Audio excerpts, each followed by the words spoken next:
Hi అండి, welcome to my channel. వీటిని చీమచింతకాయలు అంటారు.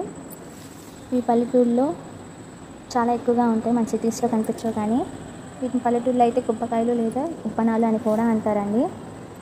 వీటిలో కాల్షియం, ఫాస్ఫరస్, ఐరన్, నియాసిస్, విటమిన్ సిలు కూడా చాలా ఎక్కువగా ఉంటాయి. వీటిలో పీచు పదార్థాలు కూడా బాగా ఉంటాయి, కొవ్వు పదార్థాలు తక్కువగా ఉంటాయి. ఈ చీమచింతకాయలో విటమిన్ సి వ్యాధి నిరోధక శక్తిని పెంపొందిస్తుందండి. అలాగే షుగర్ పేషెంట్స్కి అయితే ఇది అమృతంలో యూజ్ అవుతుందండి. ఏంటంటే డయాబెటీస్ ఉన్న వాళ్ళు ఆ చక్కెర స్థాయి కంట్రోల్లో పెడుతుంది. వీటిని తినడం వల్ల కంట్రోల్ అవుతుంది షుగరు. అలాగే క్యాన్సర్ నిరోధక లక్షణాలు కూడా ఉన్నాయండి.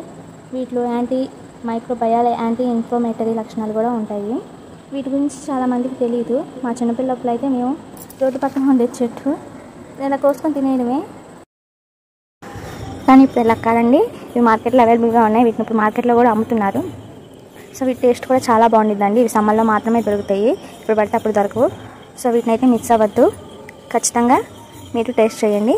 అండ్ ఇంకా మంచి మంచి వీడియోస్ కావాలంటే నా ఛానల్ని లైక్ చేయండి, సబ్స్క్రైబ్ చేయండి, అలాగే మీ ఫ్రెండ్స్కి షేర్ చేయండి.